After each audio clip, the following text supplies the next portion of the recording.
বস, তোমাদের এই ছবিটা আমি রেকমেন্ড করছি, তোমরা জাস্ট ছবিটা দেখো।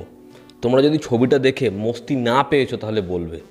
মালায়ালাম ইন্ডাস্ট্রি যখন ছবি নিয়ে আসে, আমি নির্দ্বিধা থাকি ছবি ভালো হবে।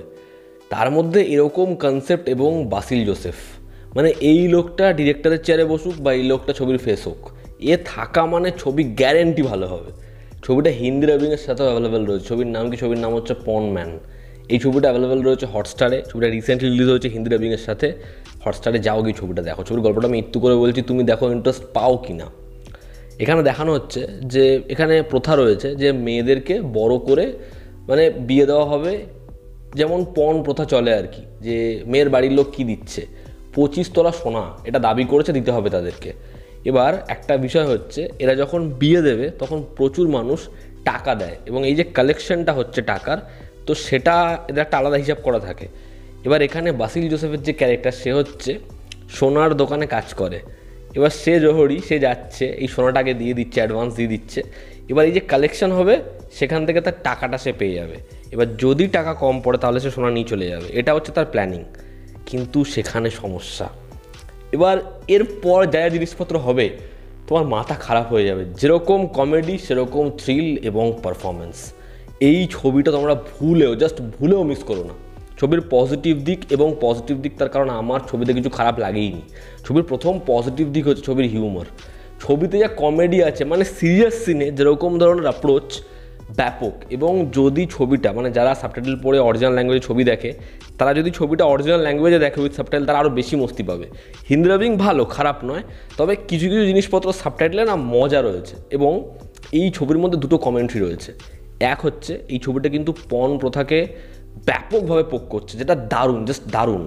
এবং ছবিতে ঠিক ইন্টারমিশন পয়েন্টে মেয়েটার যে স্টেটমেন্ট, সেখান থেকে ছবিটা যেরকমভাবে ট্রান্সফর্ম হয়, মানে এটা ক্যাট অ্যান্ড মাউস নয় কিন্তু, হ্যাঁ, মানে ওই জায়গাটায় ছবিটা পুরো নিজের ডাইমেনশনটা বদলে ফেলবে, ওটা ব্যাপক।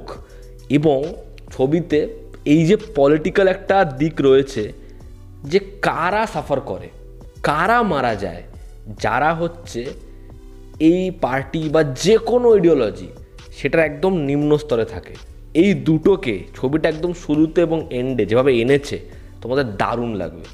এরপর হচ্ছে এই ছবির যে থ্রিলিং অ্যাটমসফিয়ার। ছবিতে ফাহাদ ফাজিলের আভেশমে যে রাইট হ্যান্ড, তার ক্যারেক্টারটা দেখো। ওই চরিত্রটা গল্পে ঢোকার পর থেকে যেরকমভাবে এরপর কী হবে, এরপর কী ভাইবসটা আসবে, সেটা ব্যাপক। এবং এখানে মায়ের চরিত্র বলি বা এখানে ভাইয়ের চরিত্র বলি বা একটা অসহায় মেয়ে, প্রত্যেকটা ক্যারেক্টার এত ব্যাপকভাবে লেখা, এই হচ্ছে ভালো রাইটিং। এবং বাসিল জোসেফের চরিত্রটা, প্রত্যেকটা চরিত্রের যে ম্যানারিজম, ওই যে সঙ্গে সঙ্গে মদ খেয়ে বানা, ওই যে খেয়ে বানা, এই যে ভাইয়ের অ্যাগ্রেসিভ নেচার, এবং ওটা কিছুই না জামাইবাবুর সামনে। এবং মেয়েটা যখন বলছে আমার থেকে কেন চাইছো, এদের থেকে চাও, এ আজীবন কিছু করেনি এবং আজকে আমাকে এরকম একটা লোকের সাথে বিয়ে দিয়ে দিয়েছে।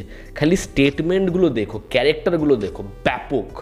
এরপর হচ্ছে পারফর্মাররা প্রত্যেকে, মানে ধরো যে একটা ছোট্ট চরিত্র এসেছে, এত ব্যাপকভাবে চরিত্রটাকে ডিজাইন করা হয়েছে, তোমার দারুণ লাগবেই। এখানে বাসিল জোসেফ জাস্ট ফাটিয়ে পারফর্ম করেছে। তার ক্যারেক্টারটাকে দেখলে কিছু কিছু জায়গায় আমাদের অসহায় মনে হয়, আবার চরিত্রটাকে দেখলে আমাদের রাগ হয়, আবার চরিত্রটাকে ভালোও লাগে। একটা ব্যাপক ক্যারেক্টার এবং ফাটিয়ে কাজ করেছে। এখানে যে মেয়েটি যার বিয়ে হয়, কি দারুণ যে অভিনয় করেছে মেয়েটি, এত ভালো লাগবে তোমাদের দেখো। মানে মনে হবে কি যে এই মেয়েটিকে আমরা চিনি, যেন আমাদের প্রতিবেশী। এবং মেয়েটির মা, সেও তো অসহায় কাইন্ড অফ, তার জায়গাটা দেখো, তাকে দেখলেও রাগ হয়। কিন্তু তোমার একটা পয়েন্টের পর মনে হবে যে মানে এও নিজের জায়গায় ভুল না। প্রত্যেকটা চরিত্রকে এরকমভাবে রেখেছে। ভাইয়ের চরিত্রটা, ওই হাজব্যান্ডের চরিত্রটা, দারুণ লেখনির ফল। এবং প্রত্যেকের কি অভিনয়, ছবির ব্যাকগ্রাউন্ড স্কোর এবং মেকিং তোমার মন জয় করে নেবে। আমি 2025 যত ভালো ভালো ছবি দেখেছি, আমি তো মনে হয় সব থেকে টপে রাখবো এই ছবিটাকে। এই ছবিটা এন্টারটেনমেন্ট ভ্যালু কোনো জায়গা থেকে কমাচ্ছে না, তার মধ্যে এরকম একটা সিরিয়াস স্টেটমেন্ট দিচ্ছে। এবং গল্প, চিত্রনাট্য, যেটা ছবির ইউএসপি, যে এরকম একটা গল্প তুমি প্রেডিক্ট করতে পারবে না, কিন্তু সব আছে, মজা আছে, আর গল্প খালি ঘুরেই যাচ্ছে। স্ক্রিন প্লে কি টাইট, 2 ঘন্টার ছবি, কোথাও টানেনি ছবিটাকে, এদিক ওদিক হারিয়ে যাচ্ছে, কোনো কিছু মনেই হবে না। এবং এত বিউটিফুল ফ্রেমস, এত সুন্দর দেখতে লাগে। ওই বিয়ে হচ্ছে, ঘরটাকে যেরকমভাবে দেখাচ্ছে, এই যে একটা অ্যারেঞ্জমেন্ট সেটাকে যেরকমভাবে দেখাচ্ছে এত রিয়েলিস্টিক, এত মজার। তো তোমরা জাস্ট পনম্যান দেখো, তোমাদের হেভি লাগতে চলেছে। যেরকমভাবে হাসবে, সেরকম ইমোশনালও হবে, সেরকমভাবে গল্পটা ভাবাবেও, এবং ছবির শেষে তুমি বলবে একটা ছবি দেখেছি বস। এই ছবিটা অবশ্যই হটস্টারে যাও, গিয়ে দেখো। আর যারা দেখে নিয়েছো তোমাদের কেমন লেগেছে জানিও। তো এই ছিল আজকের ভিডিও। ভালো লেগে থাকলে লাইক করো, শেয়ার করো, সাবস্ক্রাইব করো। জনতা আমাদের পাশে আছে। আবার দেখা হচ্ছে। Take care.